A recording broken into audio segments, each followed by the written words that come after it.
लोग गलत चीजें देखते। अगर रास्ते पर दो व्यक्ति कुस्तम कुश्ती कर रहे हो, दंगा फसाद कर रहे हो, तो देखो भीड़ इकट्ठी हो जाती।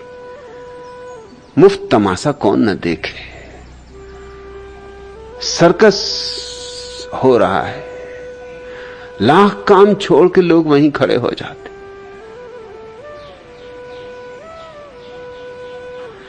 पहले ये मजा देख लें, फिर काम कर लेंगे। कोई ये नहीं सोचता कि जब तुम दो आदमियों को लड़ते हुए देखोगे तो तुम हिंसा का आहार कर रहे हो। तुम अपने भीतर गाली गलौज ले जा रहे हो। वो दोनों आदमी गालियां बक रहे हैं, अभद्र व्यवहार कर रहे हैं, अशोभन शब्द बोल रहे हैं।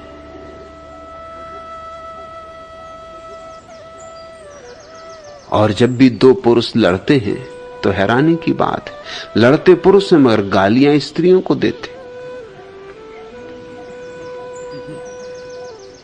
वो उसकी मां को ठीक कर रहा है, वो उसकी बहन को ठीक कर रहा है, वो उसकी बेटी को ठीक कर रहा है। यह भी थोड़ा सोचने जैसी बात है कि यह समाज बातें तो करता है स्त्री समादर की, मगर ये समादर है। बातें तो यूं की जाती हैं कि जहां जहां नारी की पूजा होती वहां वहां देवता रमण करते।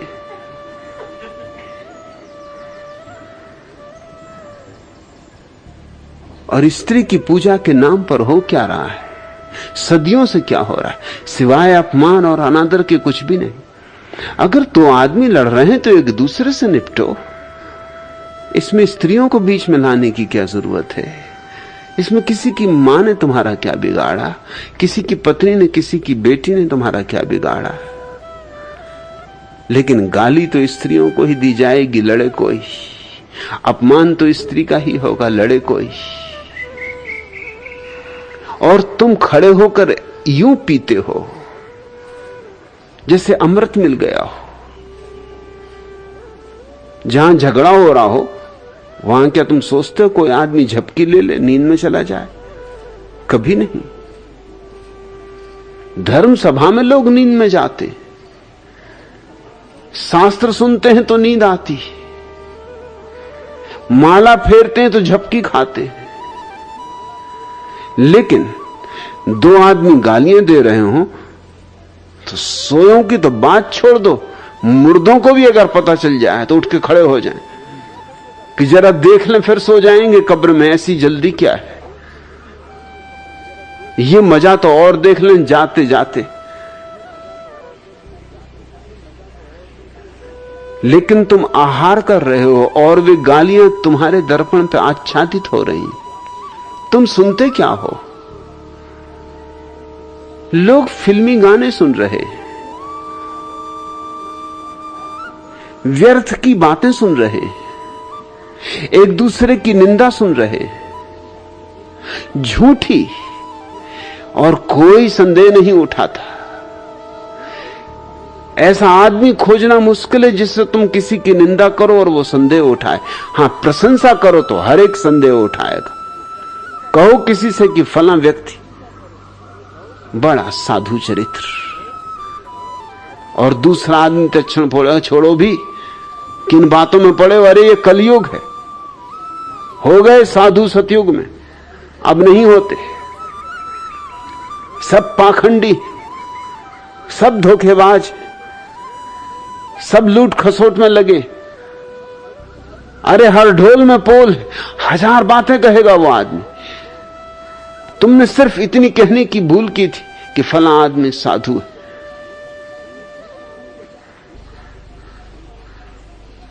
एक से एक बातें वो निकालेगा, बात में से बातें निकालता जाएगा। और अगर तुम किसी आदमी की निंदा करो तो कोई इंकार ना करेगा, यूं पी जाएगा जैसे प्यासा आदमी धूप से थका मांदा ठंडा जल पा जाए, यूं पी जाएगा। इंकार ही ना करेगा, कभी ना कहेगा कि भाई ऐसी निंदा पर मुझे भरोसा नहीं आता, वह आदमी इतना बुरा नहीं हो सकता। किसी की प्रशंसा करो और तुम तत्क्षण पाओगे कि कोई तुम्हारी बात को मानने को राजी नहीं, लोग प्रमाण मांगेंगे। और किसी की निंदा करो और तत्क्षण लोग अंगीकार करने को राजी। न प्रमाण कोई मांगता, न इंकार कोई करता। ये हमारे आहार के ढंग। अशुद्ध को तो हम आहार कर लेते हैं और शुद्ध को हम इंकार करते हैं। सदियों सदियों तक संदेह जारी रहते। आज भी लोगों को भरोसा नहीं है कि महावीर या बुद्ध जैसे लोग सच में हुए। इतिहासज्ञ खोज में लगे रहते, सिद्ध करने में लगे रहते कि ऐसे आदमी हो कैसे सकते। कल्पनाएं, पुराण कथाएं, किंवदंतियां हैं, लेकिन कोई शक नहीं करता सिकंदर पर, कोई शक नहीं करता नादिर शाह पर, चंगेज खान पर, तैमूर लंग पर, हत्यारों पर कोई शक नहीं। जीसस पर शक है, जुदास पे कोई शक नहीं। राम पे तुम्हें शायद शक हो, लेकिन रावण पर कोई शक नहीं। ये तो रावण को मानने के लिए तुम्हें राम को मानना पड़ता है, मानते तो तुम रावण को ही हो। लेकिन रावण को अकेला कैसे माने? बिना राम की पृष्ठभूमि के रावण को मानना मुश्किल होगा। इसलिए निमित्त मात्र राम को भी स्वीकार कर लेते हो। अच्छे पे हमें संदेह, फूलों पे हमें भरोसा नहीं, कांटों पे हमारी श्रद्धा है, नकार हमारी जीवन दृष्टि, विधेय नहीं। हम ऐसे ही हैं जिनको नरक में कभी भी कोई संदेह नहीं उठता। मैंने आज तक ऐसी किताब नहीं देखी जिसने नरक पर संदेह उठाया हो कि नरक नहीं।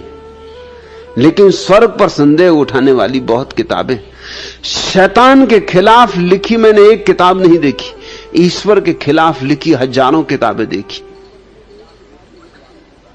ये कैसा आदमी है? हम क्या कर रहे हैं? और ध्यान रहे, अगर कांटे चुनोगे तो कांटे ही तुम पर इकट्ठे हो जाएंगे, फिर चुभेंगे भी। इतने चुभेंगे, इतनी पीड़ा देंगे, इतने घाव से भर देंगे, इतनी मवाद फैल जाएगी, इतने नासूर हो जाएंगे कि फिर फूल मिल भी जाए तो भरोसा ना आएगा। फूलों पे भरोसा करो, फूलों को भीतर ले जाओ, फूलों से अपने प्राणों को आच्छादित करो, इतना कि अगर कांटे मिल भी जाएं तो भी फूलों से आच्छादित आत्मा उनसे अप्रभावित रहे।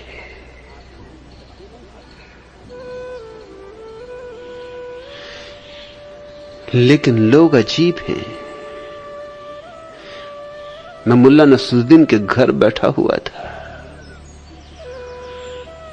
उसका बेटा फजलू आया, मुल्ला ने आओ देखा ना ताव, और लगा उसकी पिटाई करने।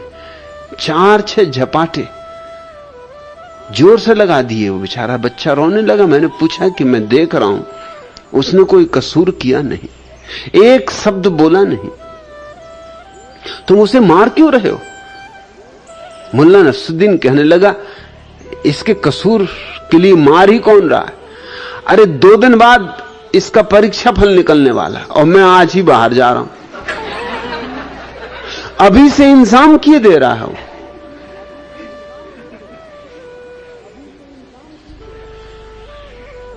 अजीब लोग हैं, मगर ऐसे ही लोगों से ही दुनिया भरी। तुम भी अपने भीतर अगर खोजोगे तो ऐसे ही आदमी को पाओगे, छिपा हुआ। क्योंकि सीधा सीधा देख लोगे तब तो फिर उसका जीना मुश्किल हो जाएगा।